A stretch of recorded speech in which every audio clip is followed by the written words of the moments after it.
pra Sala, com a doutora Maciele Grangeiro. Olá, tudo bem com você aí? Hoje, mais uma vez, estamos aqui com Vem Pra Sala, com a doutora Maciele Grangeiro, pediatra e ebiatra. E hoje trago para você, pra gente ficar bem juntinho, chega mais, ajeita aí, a gente já pegou aqui, ó. Já tô aqui com a minha caneca, doutor André também. Então, fica junto. Se prepara, pega seu café, seu chá, seu chocolate quente, que hoje iremos falar sobre um assunto bem interessante, marcos no desenvolvimento da criança. E para isso, convidei meu amigo pediatra, super competente, Dr. André Gomes.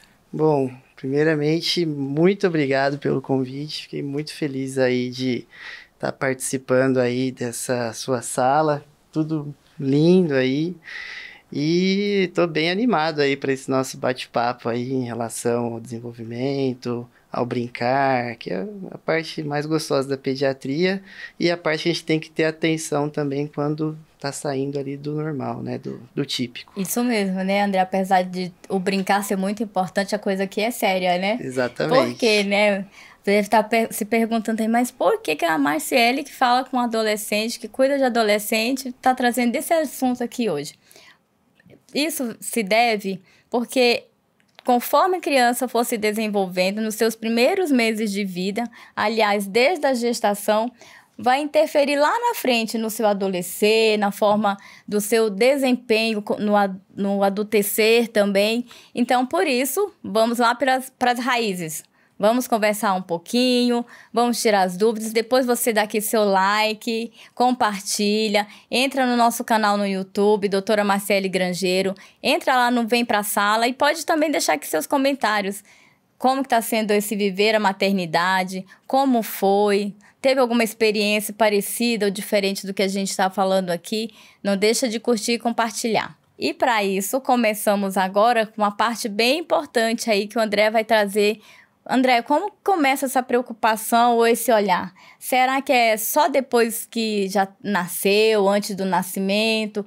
Como que a pediatria e nós pediatras vemos esse assunto hoje?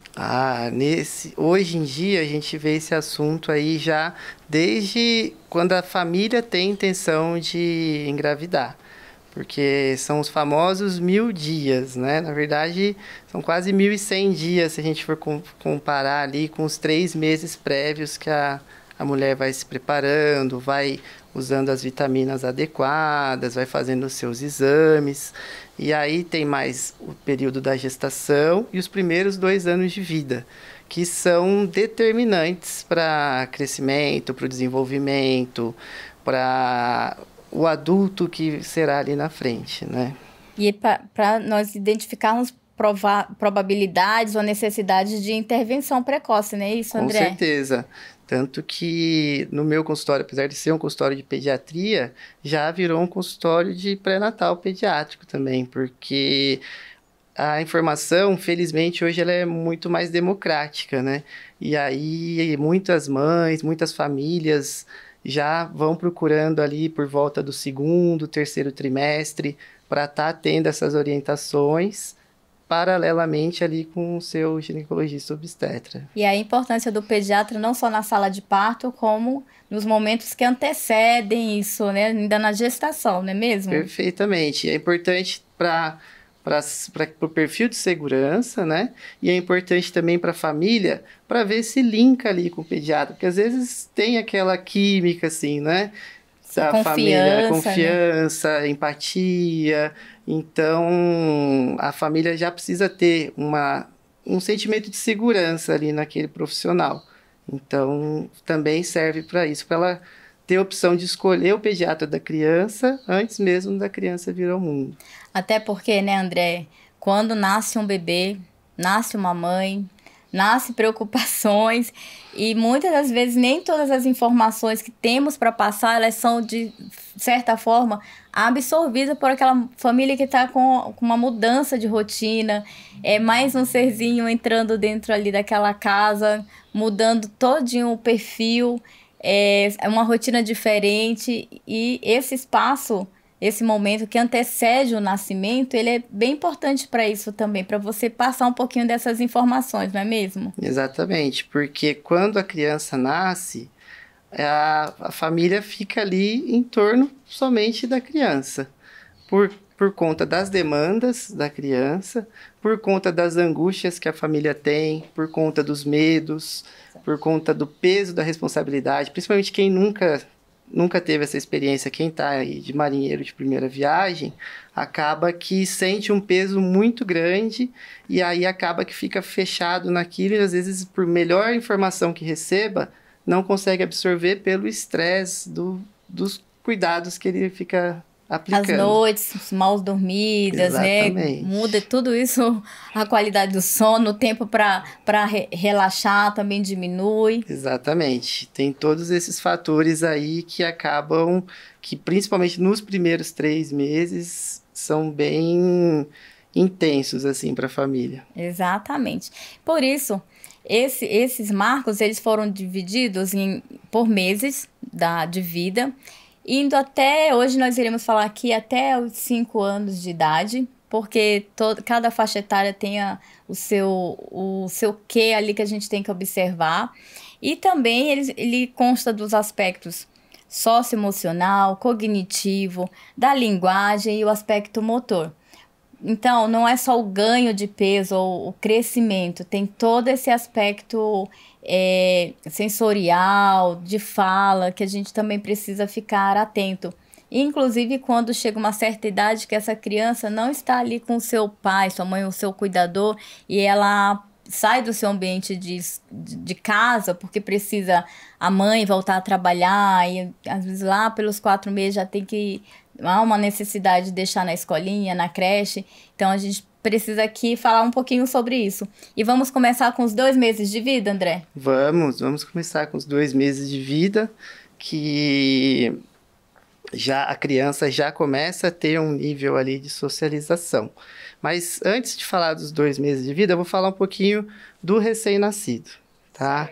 Que o recém-nascido, ele já é um serzinho ali com habilidade inata para o desenvolvimento, porque ele é um ser extremamente sensorial, porque na barriga da mãe, ele já ouvia os ruídos, ele já ouvia as músicas, ele já ouvia as conversas, e ele já estava muito acostumado com o tato, porque ele fica lá todo encolhido, né, no útero da mãe. Então, quando a criança nasce, ele já reconhece a voz da mãe, já reconhece a voz de outros cuidadores que conversaram ali perto da barriga, já pode gostar das músicas que ele ouvia dentro da barriga. Então, começa ali o nosso preparo ali para incentivar o desenvolvimento da criança. E no início, a resposta que a criança dá é muito leve, né? É apenas o olhar, porque a visão do recém-nascido, como ela ainda não teve muita exposição da retina à luz, ela só vê preto e branco e muito mal delimitado. Enxerga um pouquinho melhor, 20 a 30 centímetros ali, e aí esse contraste dos nossos olhos ajuda a criança a olhar para os nossos olhos, que a gente pode reparar que o bebezinho, por menor que ele seja, ele olha pra gente, né? Exatamente. E a natureza é tão perfeita que ela também faz a auréola da mama ficar mais escura, que dá esse contraste também, que facilita a amamentação. Então, no primeiro mês, a gente já começa a conversar com a criança, que a gente já conversava antes. Trocar os olhares, que é o novo, que é o que ele mais interessa, porque vê Sim. aí os nossos olhos, né? E também ver a voz, né? As músicas. Aí no segundo mês, o que nós temos ali? Como o André já falou, na parte socioemocional, ela vai olhar aquele rosto, né? Que ele já se familiarizou. Juntamente ele faz aquela conexão som e o olhar, mesmo que seja aquele olhar ainda embaçado, turvo, mas é familiar aquela voz que ele escutava lá no ventre. Então, aí a importância de se conversar com aquele bebê, porque ele está vindo para um mundo diferente, aí ele precisa reconhecer onde ele está e sentir-se seguro, né? A questão da segurança para esse bebezinho. E a parte cognitiva, André? A parte cognitiva vai sempre somando, né? Nessa parte, a criança, ela já começa a reconhecer as vozes ali das pessoas que cuidam mais dele, a mãe, o pai ou outros cuidadores, né? E já dos 2 para os 3 meses já tem um interesse, assim, muito importante para conversar. Já começa ali balbuciar, já começa a falar uns ruídos, né? Umas vocalizações. E aí acaba que vai ficando aquela criança conversadora. A mãe já chega, tá conversando muito nas consultas. E ele já acompanha, né, a parte da cognição, alguns movimentos daquele ambiente onde ele está, com os olhos, né? Mesmo ainda com essa visão assim, turva, né? Eu acho que ele é meio míope, o bebê nessa época. Totalmente míope.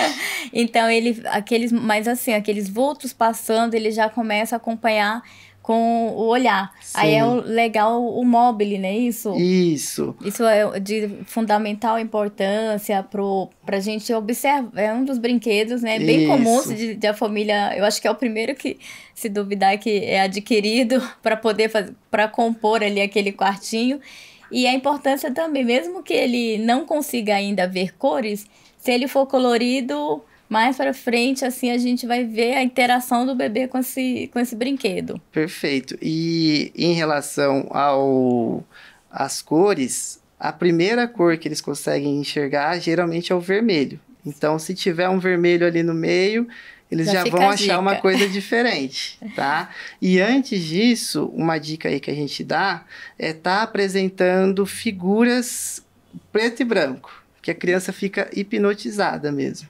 Que é o que ela tem mais habilidade nesse momento para distinguir. E a parte motora, o que chama atenção aí, é que ele já, quando você coloca ele de barriguinha para baixo, ele já começa a levantar o pescocinho, né? Isso mesmo. Isso é bem importante, inclusive é um sinal de alerta, né? Mamães e papais, aí, cuidadores, se você colocar, isso é tão importante no segundo mês, você tirar, né, mesmo um período para colocar esse bebê de bruço, de barriga para baixo, barriguinha para baixo, numa superfície. Claro, sempre supervisionar e observar esse levantar, até porque nosso desenvolvimento, até chegar ao andar, ele é de cima para baixo da cabeça, né, que começa com o pescoço e vai descendo, e a gente vai falar mais adiante sobre isso. Isso mesmo. E que dica você daria, assim, tem um limite, André? Será que a gente também, além, tem que se cuidar, policiar também para não estimular muito esse bebezinho? Tem. A gente tem que sempre respeitar os sinais que o bebê dá, né? Primeiro que o estimular, a gente tem que sempre fazer algo que seja compatível com a idade da criança. Então, por exemplo, nessa idade aí de 2, 3 meses até 4, a gente já pode deixar ele já consegue segurar um brinquedinho, já pode deixar um chocalho ali na mão dele, ou então existem umas tornozeleiras, umas pulseiras que tem um sininho. Que é um Faz sininho. Um barulhinho, né? Isso. E aí a criança percebe que ela que está fazendo barulho, movimentando. Então, isso é uma forma de estimular, tá? E voltando para a parte motora, tem uma linha aí não é uma linha de cuidado, né? Uma orientação que é o tummy time, que é o tempo que a criança fica de barriguinha para baixo. Que isso ajuda a acelerar o desenvolvimento motor e ajuda também a criança a ver o mundo de outra perspectiva. E é a mesma história, tem que ser um momento que a criança está alerta, não está chorosa, numa superfície segura, né? Plana, lógico, e também não pode ser muito mole. Se for um sofá muito molinho, a criança afunda e aí não dá o benefício daquele exercício que o Tummy Time faz. Exatamente. Então aí a gente falou um pouquinho de 2 meses, um pouquinho de 4 meses. Com 4 meses ele já tem aquele sorriso social ali, que ele já dá um retorno para você. Então a importância de você conversar, tá falando, sempre sorrindo com o bebê, porque ele vai te dar um retorno. Aí a parte cognitiva, ele já abre a boquinha quando tá com fome, quando vê o seio materno ou a mamadeira, né? E o que mais que a gente tem aí nesses 4 meses de vida, André? Nesses 4 meses, o que chama mais atenção, assim, não dessa parte de desenvolvimento em si, mas que todas as crianças apresentam, praticamente as mães sempre falam que o bebê está babando muito. O bebê está babando muito, está levando tudo para a boca, e aí já acha que pode ser um dentinho, né? Dificilmente é nessa idade. E faz aquelas bolinhas de cuspe, fica brincando. Tem uns que já faz besourinho, com aquele barulhinho com a boca. Uma coisa que a gente já observa em bebês aí que são a termo, né, que não tem antecedente de prematuridade, é que eles já têm um controle importante da região cervical. Então, a gente levanta o bebê, o pescocinho vem junto. E como eles já têm também uma visão cada vez mais com uma profundidade um pouco mais acurada, às vezes, eles já ficam interessados pelo ambiente, que eles estão deitadinhos e eles mesmos ficam se forçando para ver esse mundo um pouco ao mais redor, inclinado. né? Exatamente. E uma outra coisa interessante é que quando você coloca... Quem nunca brincou? Diz aí depois pra gente aqui se você já não brincou de, às vezes, colocar o bebê assim, nessa posição de barriguinha para baixo e colocar a sua mão contra o pezinho e ele começa a empurrar, né? Já faz aquele exercício ali, já se fortalecendo, já começa a dar uma empurradinha, já se preparando para o que vai vir lá mais para frente, né? Isso. Exatamente. E boa lembrança, porque aí essa parte de segurança começa a ficar mais importante, que vai aumentando aí o tempo que a criança vai ficando deitadinha e ela consegue já se locomover. Então, uma troca de fralda tem que ser com tudo ali do lado. Exatamente. Se tiver alguma coisa fora do alcance, se você estiver sozinho, sozinha, pega o bebê, pega o que precisa e volta. Porque, infelizmente, eu já vi pessoas muito zelosas que foi um instante para uma queda acontecer. Tá aí o lado intensivista falando, né? Que às vezes a gente se depara com os bebezinhos que nesse momento a mãe tá ali sozinha, se dividindo, e lá vai ele dar aquela empurradinha e cai do trocador, cai da cama, e a gente fica, a mãe ali fica, o pai fica nervoso, sentimento de culpa, né? E isso faz parte, porque ele quer conhecer o mundo ao redor, né? Ele tá ali, ele veio, o mundo é dele, existe aquele espaço novo, eu saí de um espaço apertadinho, então quero dominar esse pedaço aqui. Então, deixa aqui pra gente o seu comentário. Diz aí como é que foi essa parte. O que você fez diferente? É importante essa conexão para você? Esse vínculo é extremamente necessário, porque ali estabelece novas conexões neuronais e ele vai fazendo e vai só somando com a que ele tinha cada mês. E, com certeza, aí nós teremos um bebê forte, curioso, né? Que eles são extremamente curiosos, criativos e que farão a festa da família. Então, diz aí, deixa pra gente, dá um like, um curtir, compartilha lá nas redes sociais. Doutor André está aí no Instagram, doutora Marciele no Instagram, entra no canal e a gente quer escutar um pouquinho isso de você. Vem pra sala.